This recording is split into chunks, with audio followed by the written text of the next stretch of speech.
ഒരിക്കലും എനിക്ക് ആകസ്മികമായിട്ടൊരു അനുഭവം ഉണ്ടായി. ഞാൻ കോട്ടയത്ത് നിന്ന് മദ്രാസ് മെയിലിൽ തൃശ്ശൂർ വന്നിറങ്ങിയതാണ്. ട്രെയിൻ ലേറ്റ് ആയിരുന്നു.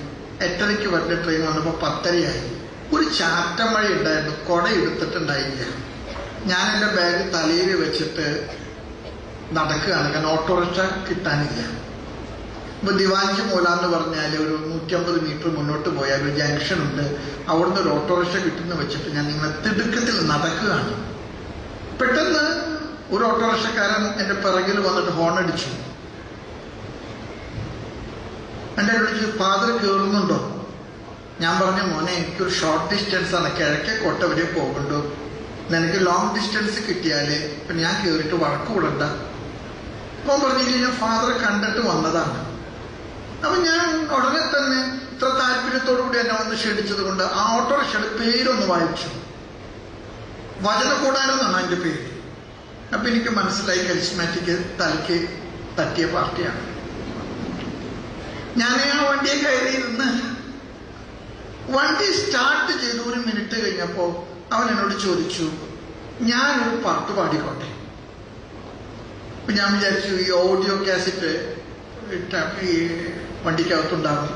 ചിലപ്പോൾ ഒരു കുരുത്തം കണ്ട സിനിമാ ഗാനം പാടാനായിരിക്കും അനുവാദം ചോദിക്കുന്നത്. ഞാൻ പറഞ്ഞു, നീ എന്ത് പാടിയാലും കുഴപ്പമില്ല, എനിക്ക് വീട്ടിലെത്തിയാൽ മതി, നീ വെച്ചോ. പക്ഷെ അവൻ മനോഹരമായിട്ടൊരു പാട്ട് പാടി. കർത്താവിനെന്നും എന്റെ ആശ്രയം, ഇവിടെ കുഴലൊക്കെ എവിടെ കിടക്കണം അവൻ പാടി വെച്ച് നോക്കുമ്പോൾ.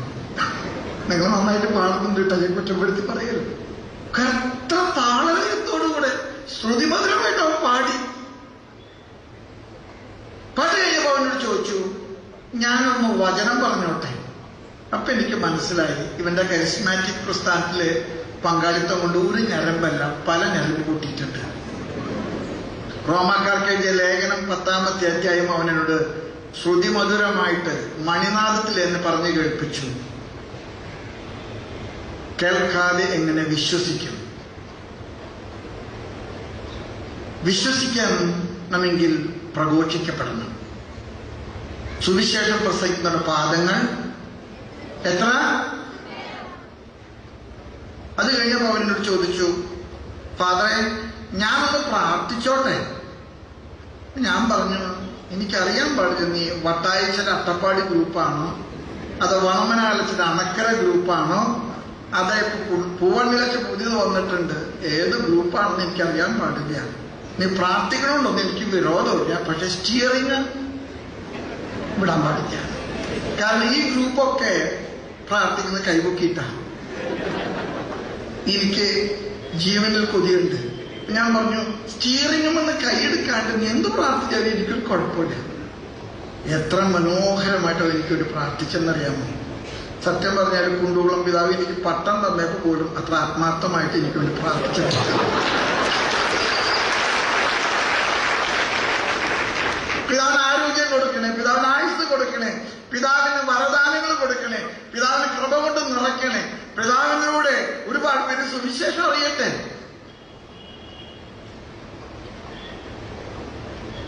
ഞാൻ അരമനയുടെ പടിക്കെത്തിയപ്പോ 10:30 പടി കൂട്ടിയിട്ടുണ്ടായിട്ട് ഞാൻ അവനോട് പറഞ്ഞു, ബഹളമൊന്നും വെക്കണ്ട, താക്കോൽ എന്റെ പോക്കറ്റിലുണ്ട്.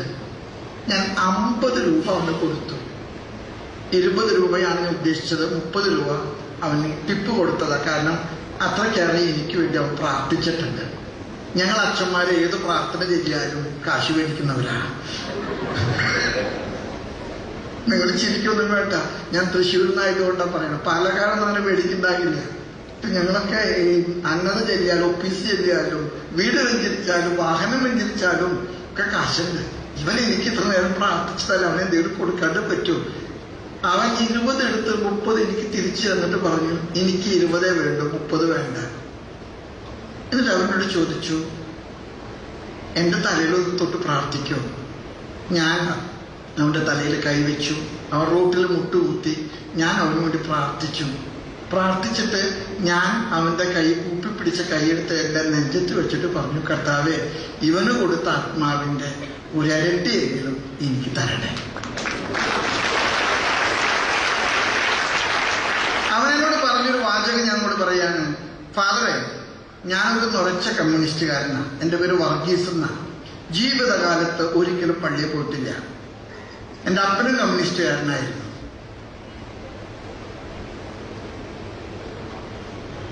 ഞായറാഴ്ചകളിൽ ഞാൻ കുർബാന കാണാറില്ല, കുമ്പസാരിക്കാറില്ല. ഒരു റോഡ് അപകടത്തിൽ ഞാൻ തളർന്ന് കിടപ്പായി. എന്നെ കാണിക്കാത്ത ഡോക്ടർമാരും കൊണ്ടുപോകാത്ത ആശുപത്രികളും കഴിക്കാത്ത മരുന്നുകളുമില്ല. ആർക്കും എന്നെ സുഖപ്പെടുത്താൻ പറ്റിയില്ല.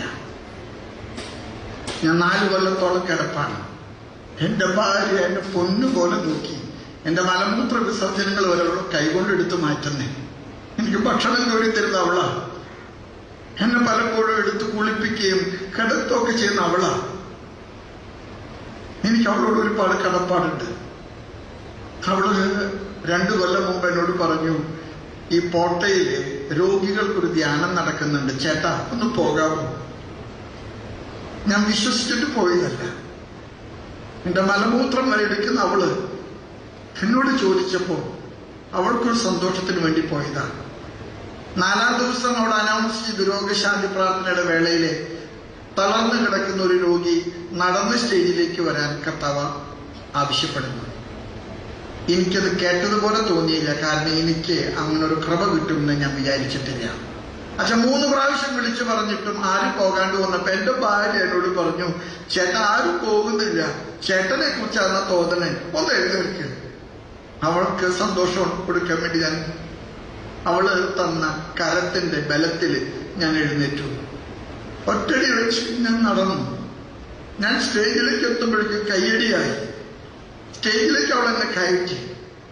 അച്ഛനോട് പറഞ്ഞു, ആ കയ്യിലെ വടി മാറ്റാൻ പറഞ്ഞു, നേരെ നിൽക്കാൻ പറഞ്ഞു. നിന്ന വീട് പോകുമെന്ന് ഞാൻ കരുതി.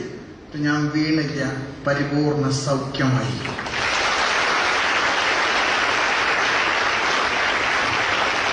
ഞാൻ നിരീശ്വര പ്രസ്ഥാനങ്ങൾക്ക് വേണ്ടി ജീവിതം മുഴുവൻ പണയപ്പെടുത്തിയവനാണ്. ഇന്ന് എന്റെ ജീവിതം കാശുണ്ടാക്കാനല്ല. പണ്ട് ഈ ഓട്ടോറിക്ഷ എനിക്കൊരു ഉപജീവന മാർഗമാണ്. ഇന്ന് എനിക്ക് ഈ ഓട്ടോറിക്ഷ കർത്താവിനെ പ്രസംഗിക്കുന്ന വചനപീഠമാണ്. കാലത്ത് 6 മണിക്ക് ഞാൻ വീട്ടിൽ നിന്ന് തൃശ്ശൂർ പുത്തമ്പള്ളിയിൽ വന്ന് കുർബാന കാണും. 7 മണി വരെ ഞാൻ അവിടെ പള്ളിയിൽ പ്രാർത്ഥിക്കും. അത് കഴിഞ്ഞാൽ ഈ വണ്ടിയിൽ ഞാൻ ആളുകളെ കയറ്റും. സ്കൂൾ കുട്ടികളെ, ആസ്പത്രിയിൽ പോകുന്നവരെ, ഇന്റർവ്യൂവിന് പോകുന്നവരെ, പരീക്ഷയ്ക്ക് പോകുന്നവരെ, പെൻഷന് വേണ്ടി പോകുന്നവരെ, ആര് ഈ വണ്ടിയിൽ കയറിയാലും ഞാൻ അവർക്ക് വേണ്ടി ഒരു പാട്ട് പാടും. ഞാൻ അവർക്ക് വേണ്ടി ഒരു വചനം പറയും. ഞാൻ അവരോട് കർത്താവിനെ കുറിച്ച് പ്രാർത്ഥിക്കും. അവരുടെ പരീക്ഷ നന്നാകാൻ, അവരുടെ രോഗം കണ്ടുപിടിക്കാൻ, അവരുടെ കുഞ്ഞുങ്ങൾക്ക് ജോലി കിട്ടാൻ, അവരുടെ വിവാഹങ്ങൾ നടക്കാൻ ഞാൻ പ്രാർത്ഥിക്കും. എന്റെ വണ്ടിയിൽ മുസ്ലിമുകൾ കയറിയിട്ടുണ്ട്. എന്റെ വണ്ടിയില് RSSകാര്, VHPക്കാര് കയറിയിട്ടുണ്ട്. എന്റെ വണ്ടിയില് ഒരിക്കലും പള്ളിയിൽ പോകാത്ത കമ്മ്യൂണിസ്റ്റുകാർ കയറിയിട്ടുണ്ട്. ആരെയും ഞാൻ നോക്കാറില്ല. ഈ വണ്ടിക്കകത്ത് കയറുന്നവനോട് കർത്താവിനെ പറയാതെ ഞാൻ ഈ വണ്ടിയിൽ നടക്കില്ല. ഞാൻ ടെലിവിഷൻ കാണാറില്ല, ഞാൻ പത്രം വായിക്കാറില്ല. ഞാൻ രാവിലെ ഇറങ്ങി ബ്രേക്ക്ഫാസ്റ്റ് ആകുമ്പോൾ വീട്ടിൽ പോയി ബ്രേക്ക്ഫാസ്റ്റ് കഴിക്കും. ഉച്ചയ്ക്ക് ഊണ് കഴിക്കേണ്ട സമയം അവിടെ പോയി കഴിക്കും. രാത്രിയിലെ കുടുംബ പ്രാർത്ഥന കഴിഞ്ഞ് വണ്ടി എടുത്ത് 11 മണി ഉറക്കം വരുന്നത് വരെ ഈ വണ്ടിയുമായിട്ട് ഞാൻ ചുറ്റിക്കറങ്ങും. ഒരുപാട് കള്ളുകുടിയന്മാരെ ഞാൻ കണ്ടുമുട്ടിയിട്ടുണ്ട്. അവരെ ഞാൻ വീട്ടിൽ ഇറക്കി കൊടുത്തിട്ടുണ്ട്. പിന്നെ കാണുമ്പോൾ അവരെ ഞാൻ ഡി-അഡിക്ഷൻ സെന്ററിൽ കൊണ്ടുപോയിട്ട് ചികിത്സിച്ചിട്ടുണ്ട്. എനിക്ക് അച്ഛനെ പോലെ വചനം പ്രഘോഷിക്കാൻ, വേദികളിൽ കയറി നിൽക്കാനുള്ള ധൈര്യമില്ല. പക്ഷെ എന്റെ വണ്ടിക്കകത്ത് കയറുന്നവൻ വണ്ടിയിൽ നിന്ന് ഇറങ്ങുന്നതിന് മുൻപ് അവനോട് ഞാൻ കർത്താവിനെ പ്രസംഗിച്ചേ വിടുകയുള്ളൂ എന്ന് ഉറച്ച തീരുമാനമാണ്. മിഷൻ പ്രവർത്തനം എന്ന് പറയുന്ന നോർത്ത് ഇന്ത്യയിലേക്ക് പോകുന്നതും കാനഡയ്ക്കും ഉഗാണ്ടയ്ക്കും പോകുന്ന ഒന്നുമല്ല. എനിക്കും നിങ്ങൾക്കും ചുറ്റുമുള്ളവരോട്, കണ്ടുമുട്ടുന്നവരോട് കർത്താവിനെ പറയാനുള്ള ചങ്കൂറ്റമാണ്.